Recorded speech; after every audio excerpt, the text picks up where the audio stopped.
Depois de uma longa viagem feita de repente, com a ajuda de vocês, eu tenho que prestar contas dessa viagem que eu fui fazer em Seul para participar do Congresso Missionário de Lausanne, do movimento de Lausanne. E esse vídeo é sobre isso. E é também sobre o Anderson Silva. É um vídeo sobre solidariedade, que eu já quero deixar claro. Eu estendo toda a solidariedade possível, as minhas orações ao Anderson Silva. E é um vídeo de convite para que você participe em nome da oração, da missão e do evangelho, da unidade com pessoas com as quais nós temos divergências. Divergências não devem ser e não precisam ser desavenças. E é por isso que eu estou trazendo um vídeo aqui sobre o Anderson Silva, que é um pastor com quem eu tenho discordâncias. Mas na dor a gente precisa encontrar oração e parceria. Então, isso tem tudo a ver com o reporte que eu tenho que dar para vocês sobre Lausanne. Não vai ser só esse vídeo sobre Lausanne, haverá outros, mas esse é o primeiro, esse é o começo. Olá, eu sou Victor Fontana, esse aqui é o meu canal, ele pode ser um pouco seu também, para isso basta que você se inscreva nesse canal, deixe o seu like, deixe o seu comentário, dessa forma você se torna parte um pouco desse espaço aqui na internet. Depois de arrumar uma bagunça feita por uma viagem intercontinental, bagunça essa que alcança inclusive as coisas da minha filha aqui atrás, tá na hora de voltar a produzir conteúdo e esse é o intuito desse vídeo. A gente começa com algo que a gente fez algumas vezes já nesse canal, vamos fazer mais uma vez, que é, cara, ler notícia. Vocês reagiram bem à leitura de notícia aqui, é isso que a gente vai fazer, tem a ver com o pastor Anderson Silva e, cara, só escuta a dor dele aqui. Eu achei mais conveniente, inclusive, colocar o texto do que reagir ao vídeo dele. Talvez fosse um pouco sensacionalista usar o vídeo dele. É uma exposição que ele mesmo fez, então eu me sinto bastante confortável para ler a matéria a respeito dele aqui. Ó. Pastor Anderson Silva chora ao dizer que filho autista pode perder a visão. Ele ressaltou sua fé na soberania de Deus, mas expressou o cansaço emocional que vem sentindo devido às responsabilidades acumuladas. Ore pelo Anderson Silva e pelo João, filho do pastor Anderson Silva com autismo. Para quem não sabe, a Lara, minha filha, é autista também. E isso me faz próximo do Anderson Silva em alguma medida. O pastor Anderson Silva revelou em um depoimento emocionado que seu filho João, diagnosticado com autismo nível 3, enfrenta uma grave doença ocular. Uma pequena correção aqui na matéria.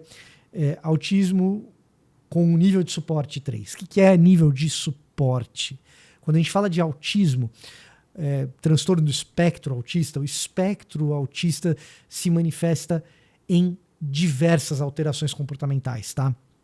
Dezenas de possíveis alterações comportamentais, divergências comportamentais em que o autismo se apresenta.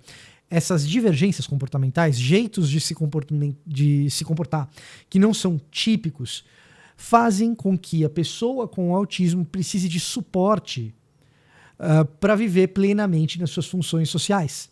Tá? Então, quando a gente fala em nível de suporte no autismo, é quanto de ajuda essa pessoa precisa para viver bem. Tá? E quando eu falo viver bem, eu já quero dizer uma coisa. Conhece alguém autista? Uma família que cuida de alguém autista, de repente você tem um autista dentro da sua casa, é possível que ele viva bem. Não desista do autista, tá? Não desista da pessoa com autismo. O autista ele pode viver bem, basta que ele tenha o suporte adequado. E evidentemente esse viver bem tem variados graus de autonomia e de desgaste que o próprio suporte causa, tá? Então, o João, filho do Anderson, é um autista com nível de suporte 3. É o máximo, tá? Ou seja, ele precisa de muito apoio, de muita ajuda para poder desempenhar as tarefas de uma pessoa.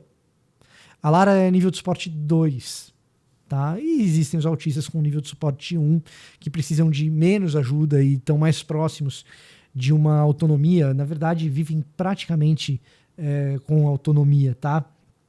Então, quando a gente fala de nível de suporte no autismo, é isso. Quanto de ajuda essa pessoa precisa, de quanto suporte, de quanto apoio essa pessoa precisa, tá? E o João, além do autismo, tem uma grave doença ocular, que pode ou não estar geneticamente ligada de alguma forma ao autismo.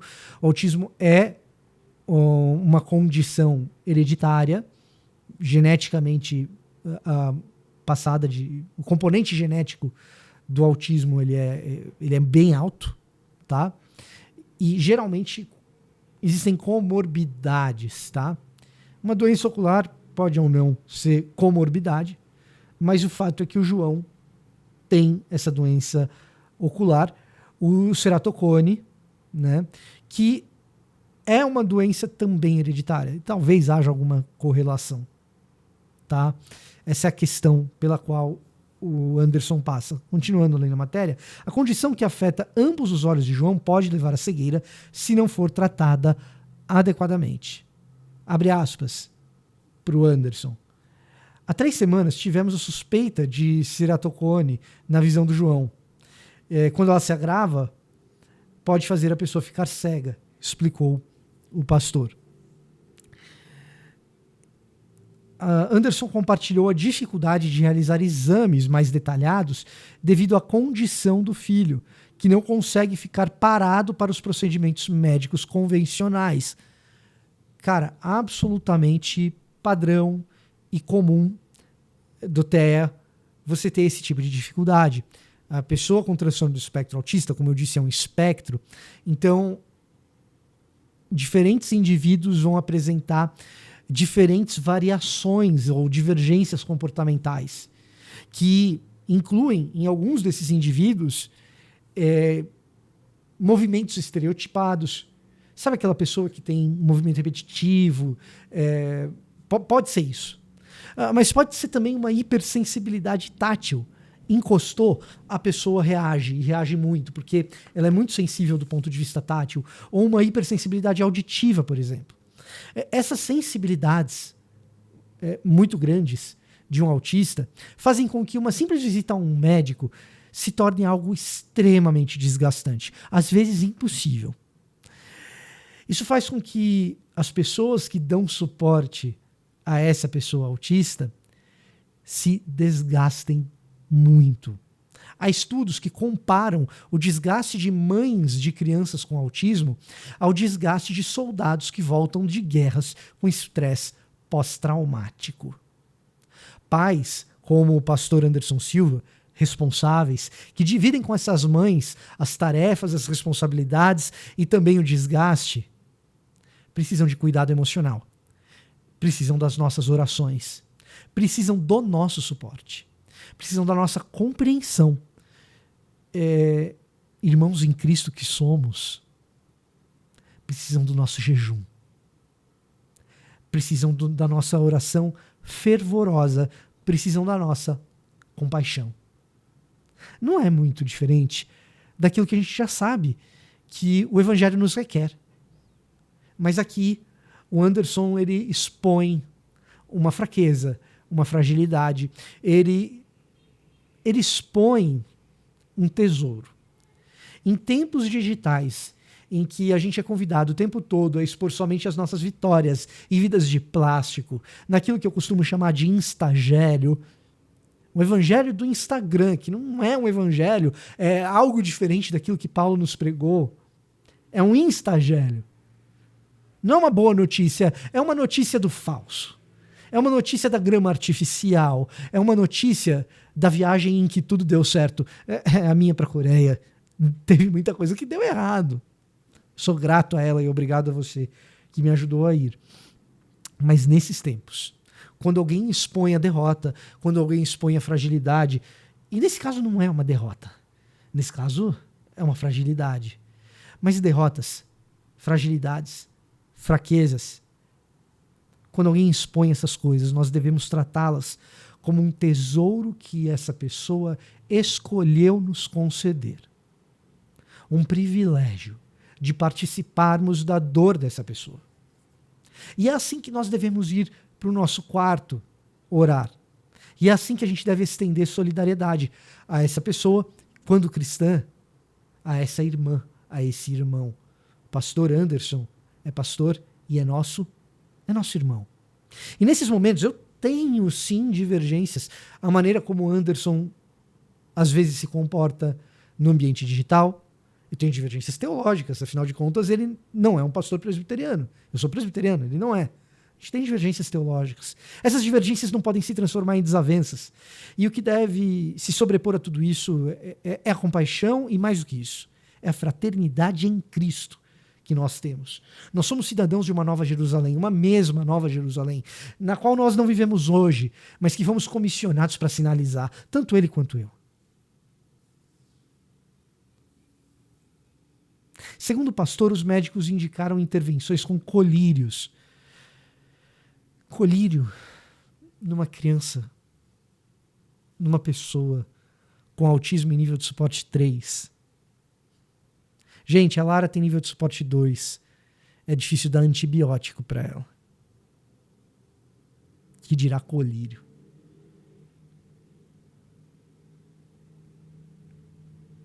Mas há a possibilidade de um transplante de córnea no futuro. No entanto, devido ao autismo, nível de suporte 3, essa cirurgia pode ser complexa.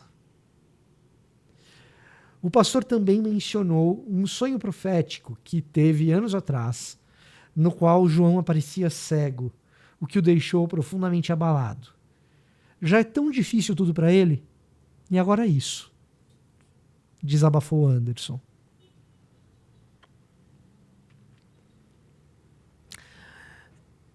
Vamos voltar para Lausanne. Vamos voltar para viagem que vocês me ajudaram a fazer para Seul.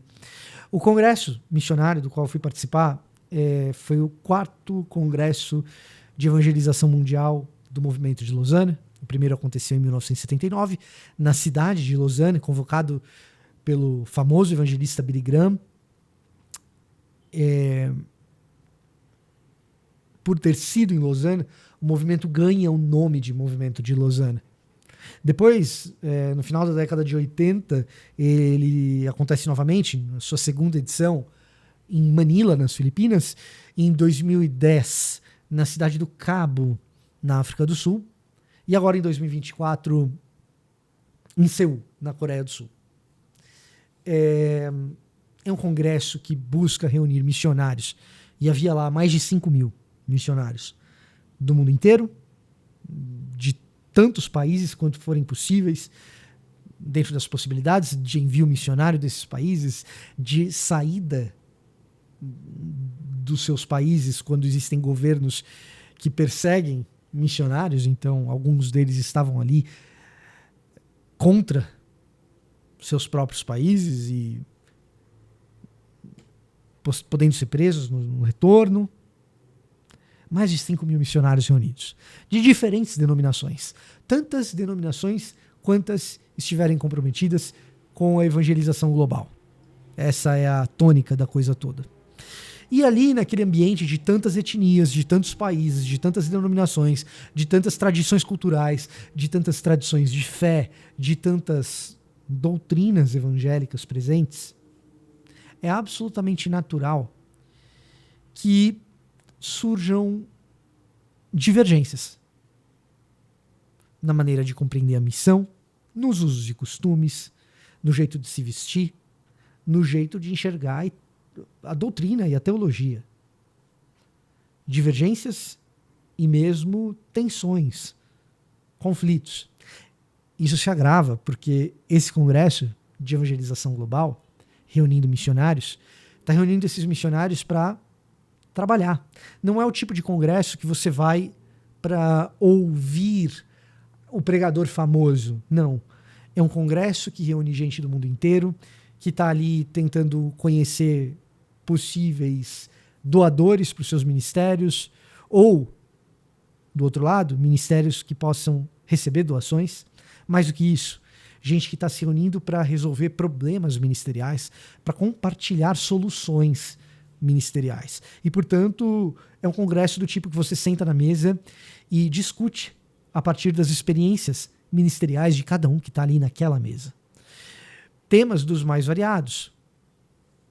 Ou seja, tensões apareceram, conflitos apareceram, divergências teológicas apareceram, divergências no jeito de fazer missão aconteceram nas mesas e mais do que nas mesas, na redação de documentos e cartas abertas, cartas de desagravo, cartas de discordância de como o Congresso foi feito, de como o tema X ou o tema Y foi abordado. Tudo isso porque ali havia gente de tudo quanto é tipo de tradição. E essas tensões elas escalam. Até que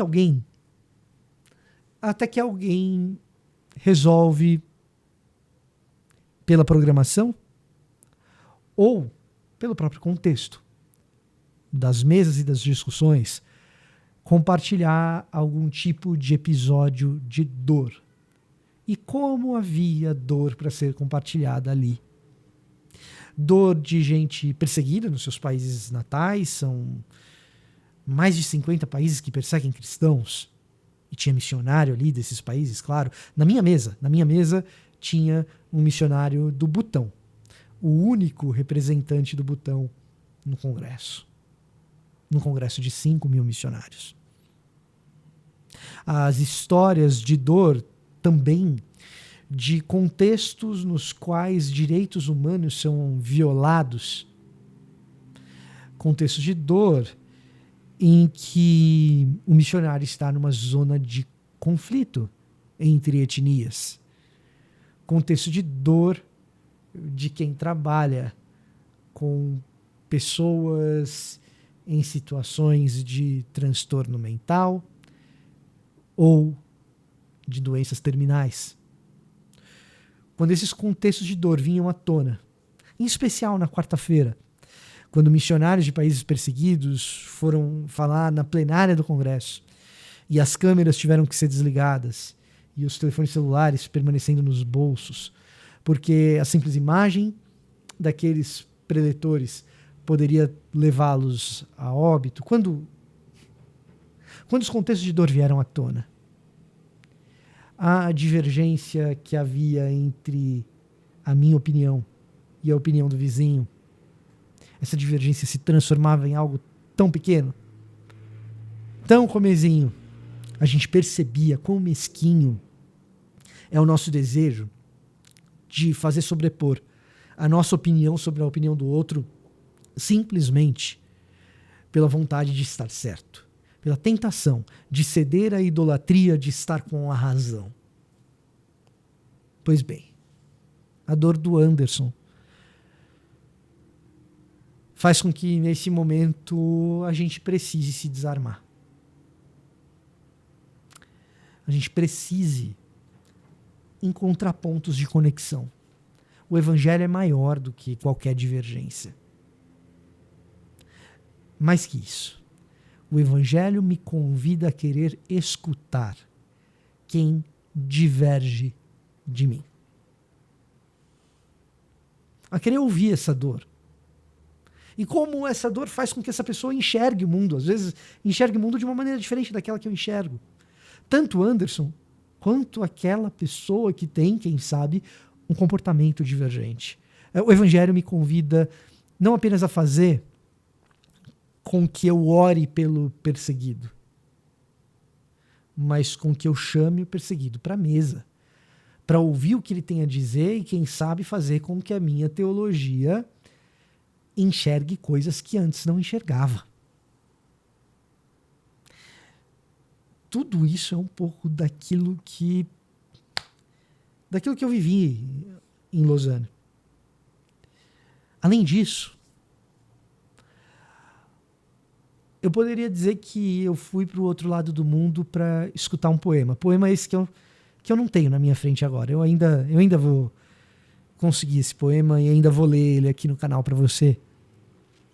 Mas depois de muitas discussões e de muito trabalho, e muita divergência, e muita luta, e muita coisa, a gente estava num restaurante para descontrair um pouco, e chega uma missionária brasileira que trabalha num desses contextos de dor.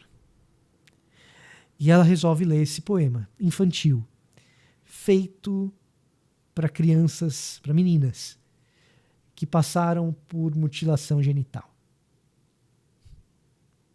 Um poema que não esconde a dor, mas um poema para quem sabe que aquela menina vai viver e vai sobreviver, e que ela pode, e que ela vai ter que superar aquele trauma e aquela dor.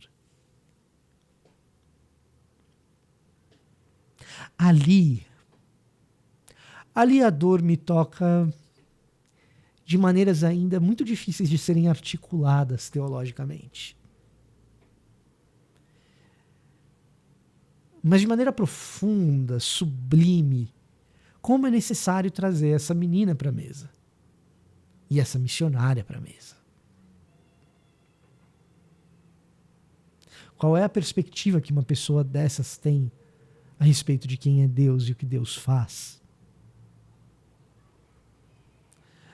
Então, mais do que orar, a gente tem que escutar. E aqui a gente ora, e eu quero te convidar de fato a orar pelo Anderson e ouvir o que ele tem a dizer sobre o filho dele.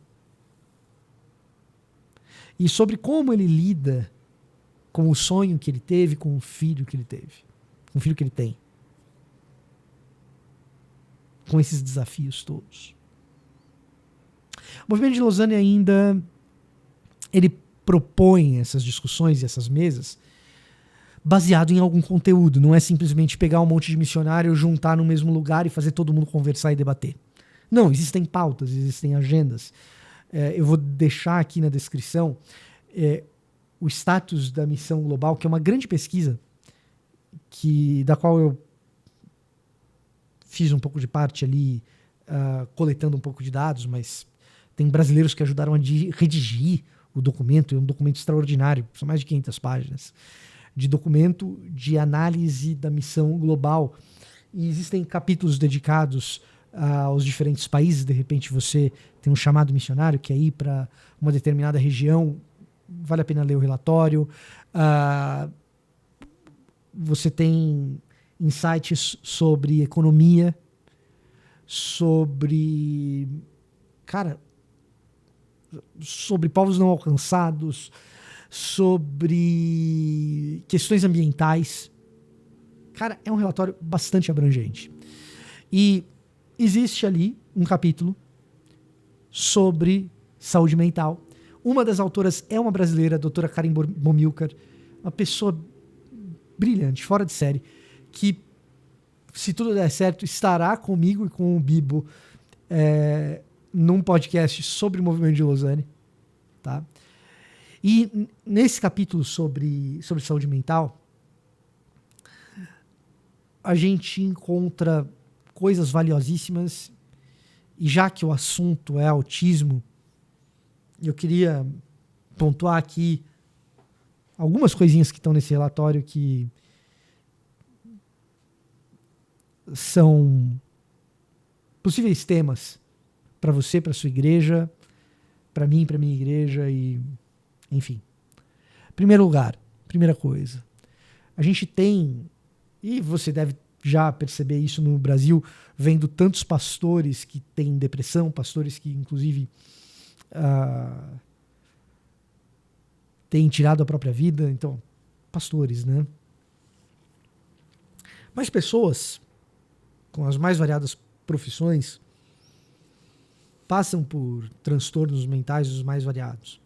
1 em cada 8 pessoas no mundo sofre com isso, e apenas 2% do orçamento global para a saúde é destinado à saúde mental. Isso significa que, para além do que os governos fazem pela saúde mental, a sociedade civil precisa se empenhar nesse tema. E a igreja faz parte da sociedade civil. Por isso, num relatório sobre missões, você vai ter algo que diz respeito à saúde mental. Então, nós temos um dever e, na verdade, uma oportunidade de, como igreja, de alguma maneira, participar disso. Tá? Algumas maneiras que